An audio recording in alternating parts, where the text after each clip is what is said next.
అందరికీ నమస్తే. మనతో సర్వేయర్ జేఏసీ చైర్మన్ రమేష్ గారు ఉన్నారు.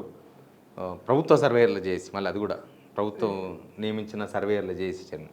ఈ 22A మీద కసరత్తు నడుస్తుంది. కసరత్తు అంటే అసలు ఎందుకు బ్లాక్ లిస్ట్ పెట్టింది? 1 కోటి ఎకరాలు పెట్టింది ప్రభుత్వం. కోటి 1 లక్ష ఎకరాలు అంట చూడు.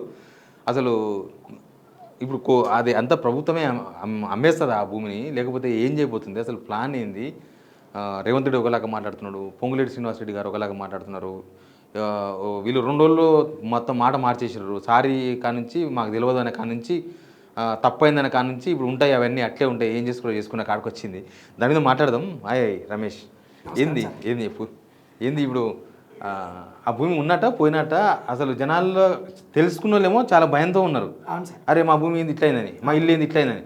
చూసుకున్న వాళ్ళేమో చూసుకోలేదు. చూసుకుంటే ఏంది, చూసుకోకపోతే ఏంది?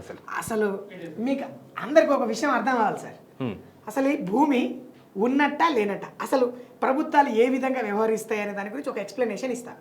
దానికి ఒక ఎగ్జాంపుల్ చెప్పాలంటే, తెలంగాణ రాష్ట్రంలో మనం ఇప్పుడు ఉమ్మడి రాష్ట్రాలలో 10 చూస్తే 9 ఉంటాయి.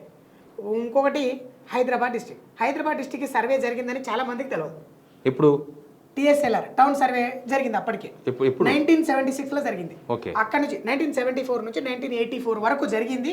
84 నుంచి రికార్డ్ బేసెస్ వస్తుంది. టౌన్ రికార్డ్స్ అన్ని కూడా అక్కడ నుంచి వస్తుంది. అంటే అప్పుడు ఏం జరిగింది అంటే, ఉన్నదంతా కూడా భూమి సర్వే చేస్తారు. అంటే సేమ్ అప్పట్లో 22A అనేది లేదు, 2007లో వచ్చింది. కానీ అప్పట్లో ఏం చేశారంటే, భూమి ఎక్కడ వరకు ఉంది, ఎవరి ఆధీనంలో ఉంది, ఎంత ఉంది అనే దాని గురించి పూర్తిగా ప్రభుత్వం ఆధీనంలోకి తీసుకురావడం, సర్వే చేస్తారు. రీసర్వే ఇప్పుడు ఏదో సేమ్ కాన్సెప్ట్, ఇప్పుడు అంతా కూడా రీసర్వే చేస్తామని చెప్తున్నారు కదా, ఇంకా చేయలేదు. కానీ చేసే ముందు ఇదంతా కూడా ఒకసారి ఏం వెరిఫై చేస్తారంటే, సర్వే చేస్తామని చెప్తారు. చెప్పిన తర్వాత భూమి ఇప్పుడు వచ్చి చూపించుకోవాలి, ఎవరి హద్దు వాళ్ళు చూపించుకోవాలంటే ఆ పర్సన్ అవైలబుల్ ఉండొచ్చు, ఉండకపోవచ్చు, లేదంటే ఉన్నోడు చూపించుకున్నోడు వాడిది అనడానికి ఆధారాలతో సహా నిరూపించుకోకపోతే గవర్నమెంట్ భూమి అది గవర్నమెంట్ భూమి. ఇప్పుడు మీ దగ్గర ఆధారం లేదు, మీ దగ్గర సైడ్ లీడ్ లేదు, సరైన లింక్ కరెక్ట్ లేదు, మీది కాదు, మీ దాంట్లో మీరు ఆ సర్వే నెంబర్లో లేరు, మీ పొజిషన్ కాదు, అది గవర్నమెంట్ భూమి. ఇప్పుడు ఎందుకు పడలేదు? ఇది ఇప్పుడు గవర్నమెంట్ ఇప్పుడు ఏదైతే 22Aలో చేసిందో అన్ని భూములు ఎక్కడి నుంచి వచ్చినాయి? భూమి అసలు అంత ఎక్కడిది? కోటి ఎకరాలు ఎక్కడిది? అసలు లేనే లేదు. 1 కోటి ఎకరాలు లేనే లేదు అసలు. 2,77,00,000లలో పట్టా భూములే 1,50,00,000 దానికే ఉన్నాయి. వీళ్ళ దగ్గర అంత భూమి లేదు, అంత భూమి లేదు. ఎట్లా పెట్టిందంటే, అదే నిరూపించలేని ఏ భూమి అయినా గవర్నమెంట్దే. దానికి ఒక టైం పీరియడ్ ఇచ్చింది. అదే హైదరాబాద్లో 6 సంవత్సరాల కాల పరిమితి ఇచ్చింది. 6 సంవత్సరాల్లో ఈ భూమి నీది కాదు అని నువ్వు నిరూపించుకోకపోతే అది గవర్నమెంట్ ఖాతాలోకి వచ్చేస్తుంది, ఆటోమేటిక్ గవర్నమెంట్ ఖాతాలో పడిపోతుంది. సేమ్ ఇప్పుడు కూడా అదే కాన్సెప్ట్ ఇక్కడ స్టార్ట్ అవుతుంది. అందరూ ఏమనుకుంటారు, ఆ 22Aలో పడ్డది, ఏం చేసుకుంటాడులే అనుకుంటారు. కానీ ఇప్పుడు గవర్నమెంట్ 22Aలో ఉందంటే వాళ్ళ పరిమితిలో ఉన్నది. రిజిస్ట్రేషన్ డాక్యుమెంట్స్ మీరు చేసుకోలేరు, కాగితాలు మాత్రం మీ దగ్గర ఉంటాయి, రిజిస్ట్రేషన్ చేయలేరు. అంటే పొజిషన్ ఒక్కటే ఆక్యుపై చేసుకోలేదు. రేపు ఇది కూడా పొజిషన్ తీసేసుకుంటుంది. ఇప్పుడు మన దగ్గర అధికారం ఉన్నప్పుడు ఆ డాక్యుమెంట్ తీసేసి గవర్నమెంట్ భూమి అని చెప్పేసిన తర్వాత అధికారం తీసుకోవడం చెప్పి, అందుకే సింపుల్గా ఫస్ట్ ఒక టార్గెట్ కోసం స్టార్ట్ చేసిరు, ఇంకొక పెద్ద బాంబు పేలబోతుంది.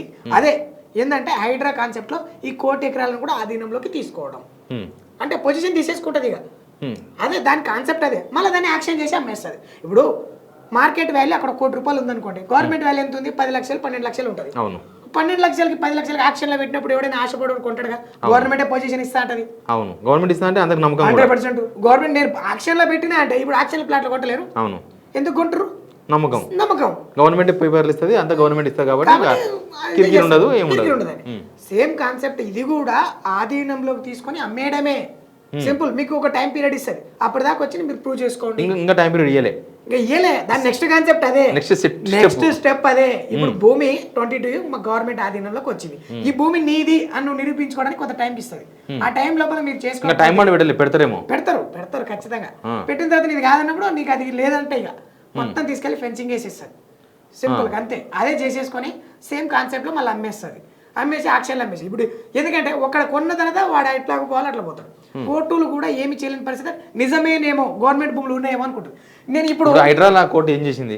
ఏం చేసుకోలేదు. పేదలు ఇల్లు కూలగొట్టినారు, అన్ని కూలగొట్టారు, ఏమైంది? ఇల్లు కూలగొడితే ఏం చేసుకోలేదు, కట్టిన ఇళ్ళను కూలగొడితే ఏం చేయలేదు అన్నప్పుడు ఖాళీ భూములను తీసుకోవడంలో పెద్ద తప్పే ఉన్నది.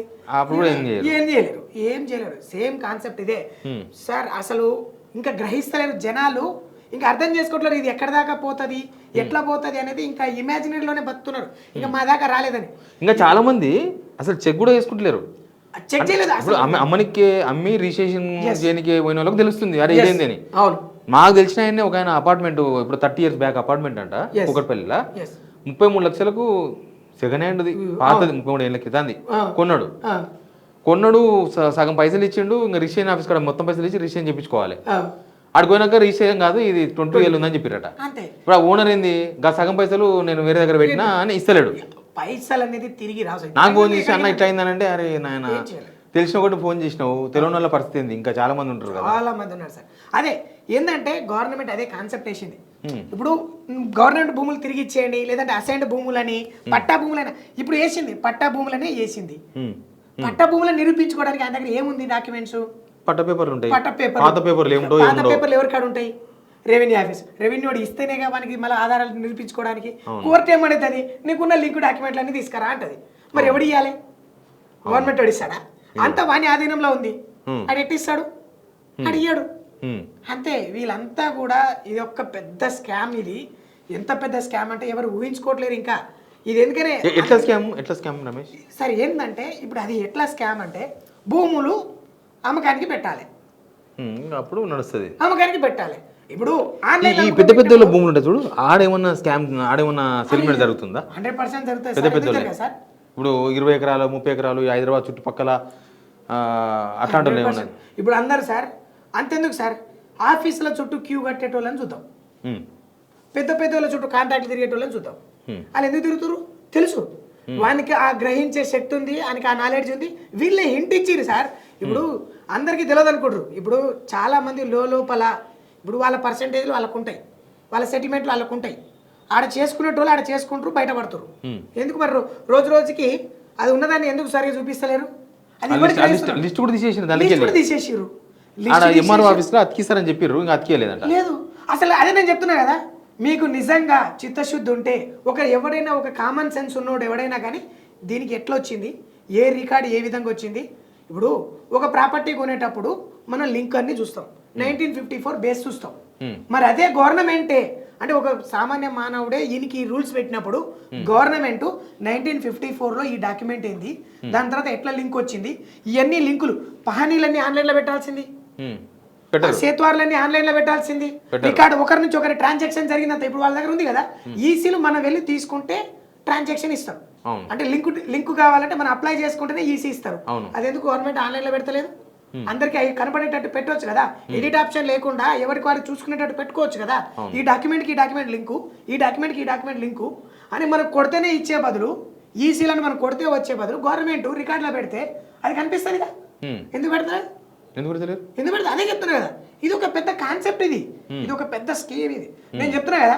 లాస్ట్ ఇదంతా అమ్ముకున్న తర్వాత ఓ మరో విజయ్ మాల్యా లెక్క ఒక రేవంత్ రెడ్డి పొంగులేటి ఇద్దరు ఈ నుంచి పారిపోయినా ఆశ్చర్యం లేదు.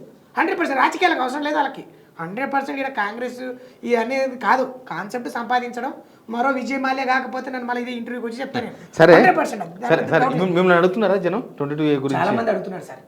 ఎందుకంటే నేను ఈ సమాజంలో ఇట్లాంటి విషయాల గురించి నేను ఎప్పటి నుంచి, ఇప్పుడు కాదు, ఒక 3 సంవత్సరాల నుంచి 4 సంవత్సరాల నుంచి నేను ఇదే ఈ సబ్జెక్ట్ రిలేటెడ్గా నేను పంపిస్తున్నాను మెసేజ్లు అన్నీ కూడా.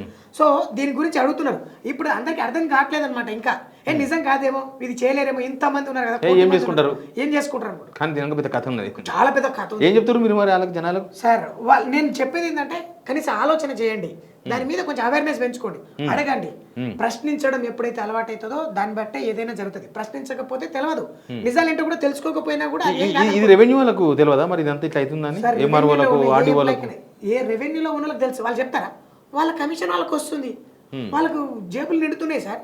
రెవెన్యూ వాళ్ళకి మెయిన్గా చెప్పాలంటే సార్, చెప్పండి సార్, ఒక్క రెవెన్యూ ఆఫీసర్ వచ్చి ఇప్పుడు ఐఏఎస్ హోదాలో ఉండి కూడా ఒక్క స్టేట్మెంట్లు ఇందులో ఎలాంటి తప్పులు లేవు, దీంట్లో ఎలాంటి తప్పు జరగలేదు, మేమేం పెద్ద పొరపాట్లు చేయలేదు అని చెప్పేసి వచ్చి ఒక్క స్టేట్మెంట్ ఇచ్చేటోడు ఉన్నాడా?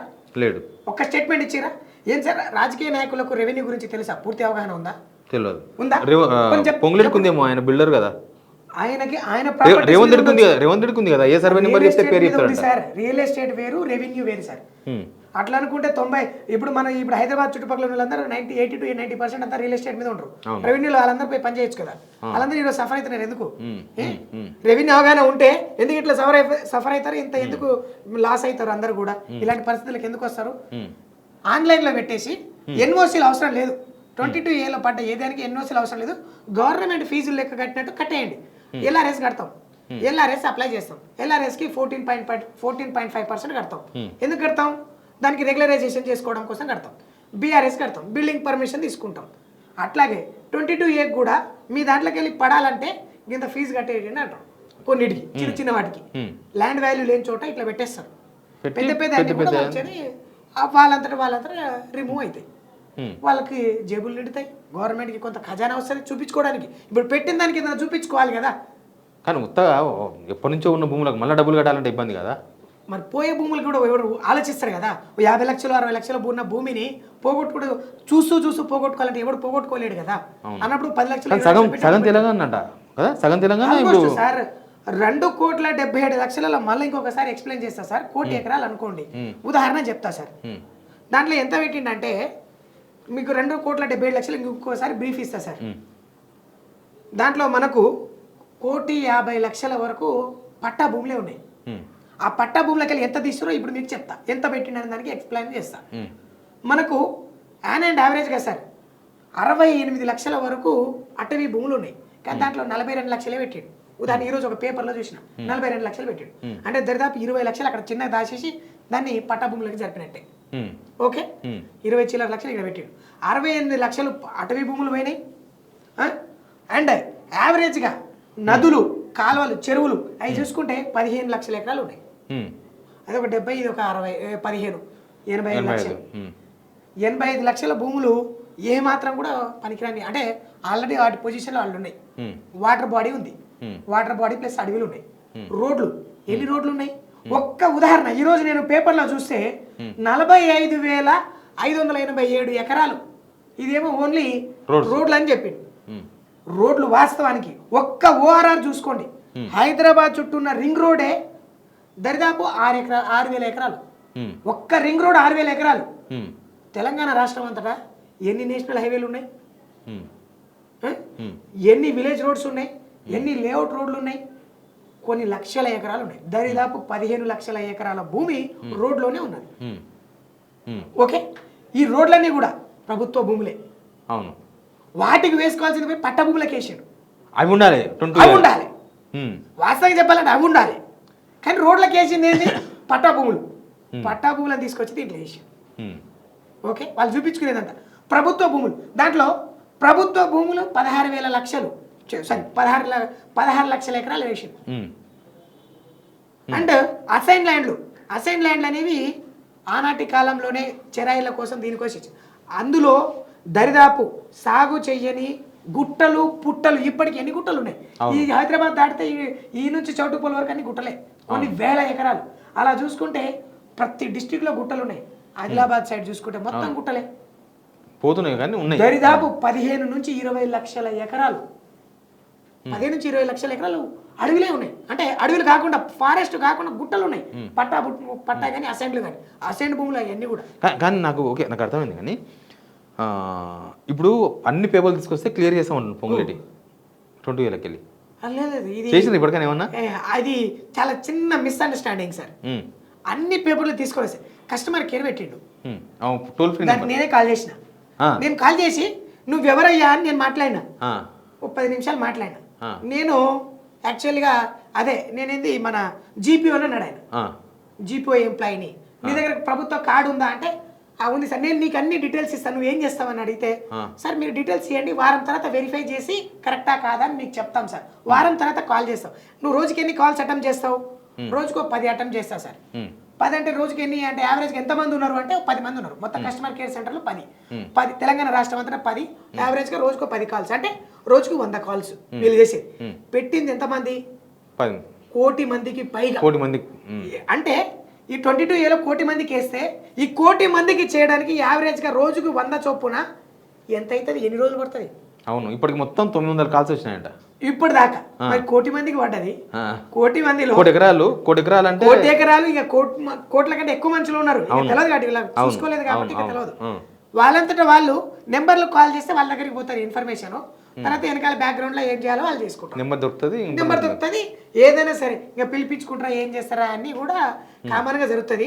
ఏమడుతుండ్రు ఆ ఫోన్ లో వాళ్ళు ఏమేమి డీటెయిల్స్ నీకు ఎక్కడ పడ్డది, ఏ విలేజ్ లో జరిగింది, ఏ మండలం జరిగింది, నీ ప్రాపర్టీ కాస్ట్ ఎంత, నీది ఎంత వాల్యూ, నీ ఎంత value property, prime property, normal property, ఇవన్నీ అడుగుతారు వాళ్ళ ఇన్ఫర్మేషన్ అంతా కూడా. నీకు ఎందుకు పడ్డది, రీజన్ ఏమైనా నీకు తెలుసా, నీకు ఎంత ముందు సర్వే నెంబర్లు కంపల్సరీ, సర్వే నెంబర్లు ఇవన్నీ డీటెయిల్స్ గా రాసుకొని దాన్ని బట్టి చెప్తామని చెప్పేసి వాళ్ళు అడుగుతున్నారు.